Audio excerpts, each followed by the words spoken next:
اول مره اعمل الكرواسون، وبصراحه مادام اول مره والنتيجه طلعت كده، انا واثقه ان المره الجايه هتبقى احلى كمان. بصوا المنظر وقطن وجميله، ومش عايزه اقول لكم الريحه والطعم، لاني مختاره مكونات حلوه جدا. اول حاجه تعالوا شوفوا الطريقه وشوفوا المرحله بتاعتي اللي انا عملتها لاول مره. اخترت نوع دي يكون البروتين بتاعه عالي فوق ال 13%. اول حاجه بتجيبي، انا عملت نص كيلو دقيق، حطيت عليهم معلقتين كبار لتلاتة سكر، وهتحطي معلقة خميرة أو كيس ظرف من الخميرة الفورية، وتقلبيهم كده. وبعد كده بتحطي يعني نص معلقة ملح صغيرة، وكمان هننزل بقى ببضاية بتضربيها الأول كده، وبعد كده بتنزلي بيها. انا حطيت كله فوق بعض. انت بقى لو عايزه تعملي الخميره الاول تختبريها، دي برضو حاجه، لكن انا اختصرت وعملت كله على بعض. بعد كده بقى جبت حوالي كوبايه حليب 200 ملي، وكمان 100 ملي، يعني نص كوبايه، يعني كوبايه ونص. كوبايه من اللبن الحليب ونص كوبايه من الميه. عايزه تعمليهم بحليب صافي اوكي. بصي حتى دي نص كوبايه من الميه. حطيت كوبايه اللبن الاول، يعني خليتها مش دافية ولا حاجة، لا بحرارة المطبخ. وبعد كده كملت لغاية لما العجينة بقت لينة في ايديا. وبعد كده جبت بقى قطع الزبدة حوالي 30 جرام، بتحطيها بعد ما بتعجني العجنة الأولانية، بتبتدي تحطي بقى الزبدة في الآخر، وتبتدي تعجني كويس جدا، وتفضلي بقى تلمي بالسباتولا دي الحديد لغاية لما تلاقيها بقت معاكي ناعمة وطرية ومش بتلزق قوي. وبعد كده بقى بتحطيها في كيس. ومن نجاح الكرواسون اول خطوة ان انت لازم تبيتيها في التلاجة قبلها بيوم، وتبتدي تاني يوم انك تفرديها وتدهنيها وتحطيها بقى في التلاجة يوم تاني. وتالت يوم هي التشكيل. هي الكرواسون اساسا بيتعمل كده، لكن لو انت عايزة هتعمليها سريعة خلاص انت بس بتبيتيها في التلاجة قبلها بيوم ما تعجنيها، وتاني يوم بتطلعيها وتبتدي ان انت بقى تقطعيها. دي طريقة يعني مختصرة شوية عن الطريقة الاساسية اللي هي بيحطوا قالب الزبدة، وعلى قد بيبقى ربع كيلو زبدة اللي هي بتدخل جوه العجين للفرد. بتحطيها في كيس وتفرديها، وبعد كده بتحطيها جوه العجين، وتبتدي بقى ايه تورقي كذا مره، 3 مرات كده، وتحطي ساعتين وترجعي وتفردي. لكن انا قلت هجرب الطريقه السريعه دي. فانا بعد ما طلعتها تاني يوم من التلاجة قطعتها على 3 قطع متساويه، وكل قطعه فيهم بقيت افردها وادهنها زبده. وزي ما قلت لكم هي نص كيلو دي عليه ربع كيلو زبدة. بس انا جبت بصراحة زبدة نيوزيلندي علشان تدي الطعم بقى، واللي هو بنحسه وبنشمه كده في المحلات بتاعت الفران والمحلات الكبيرة اللي بتدي طعم الكرواسون الحلو.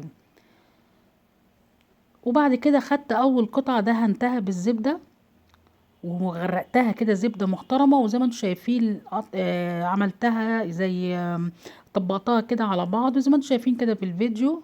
وشلتها على جنب، وعملت القطعة التانية بنفس الطريقة، فردتها ودهنتها وشبعتها من الزبدة. المهم خلصت الربع كيلو الزبدة على النص كيلو الدقيق ده على ال3 قطع دول. وبرضو طبقت دي كده بالمنظر ده. واخر قطعة هفردها بقى وبرضو هدهنها. وبعد كده هجيب بقى القطعتين اللي انا طبقتهم هحطها اكني بالظبط بتعملي فطير. بصوا انا طبعا كل ده انا لسه اول مره بعمله، يعني انا عماله اعمل الحاجه وانا اول مره اجربها، قلت اجرب طريقه مختصره. وحطيتهم فوق بعض بالطريقه دي على اساس ان هي تدي زي طبقات يعني. ورحت مقفله بقى العجينه الاساسيه اللي تحت دي عليها، وبرضو هضغطها كده كويس وهطبقها برضو. وهشيلها بقى في التلاجة لمدة ساعة لغاية لما تجمد، او في الفريزر لو انت عايزاها نص ساعة حطيها في الفريزر. اهم حاجة ان الزبدة تجمد فيها. تقفليها كويس. بصي قفلتها كام طبقة، ان كل ده لما تيجي تتفرد بتحس ان فيه رقات بقى. هتحطيها في كيس وحطيها في التلاجة. انا حطيتها بقى لغاية لما اتجمدت خالص. انا بصراحة قعدتها اكتر من ساعتين وسبتها. بصي حتى انا بعملها بالنشابه تحس انها بالعافيه بتتعمل، وهو لازم تبقى كده. بترش حبه دي عشان الزبده ما تمسكش في قلب النشابه بتاعتك. وتبتدي بقى انك تفرديها على شكل مستطيل. بعد كده بقى بعد ما فردتها بقى بالمنظر الجميل ده وتفرديها خالص كده بمستطيل، بتبتدي بقى بص انا قسمتها نصين لان حسيت ان الكرواسونية هتبقى كبيرة قوي، فانا قلت لها هعملها وسط، رحت قاسمة العجينة نصين، وبقيت يعني اشوف المقاس بتاعي 8 سنتي من اللي هو المكان اللي هو العريض، وابتدي ان انا اقيس زي ما انتم شايفين، واعملها بقى مثلثات كده على اساس تطلع يعني كل قطعة قد التانية.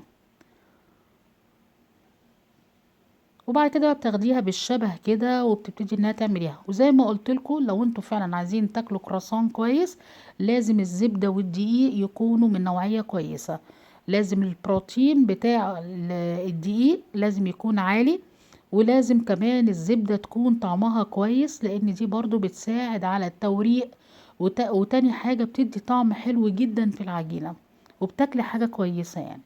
انا بالنسبه لي هنا النص كيلو دول عملوا كتير، ما عملوش قليل يعني، يعني كان اكتر من 15 قطعه وسط يعني، وكانت جميله ومش عايزه اقول لكم الجمال. بصوا المنظر، كانت قطعه وسط مش كبيره، عشان كده زي ما قلت لكم انا قطعت العجينه على نصين، وفردها بسيط جدا زي ما انتم شايفين. وحتى كمان انت اكيد شفتوا السماكه بتاعت العجينه نفسها فيها توريقه.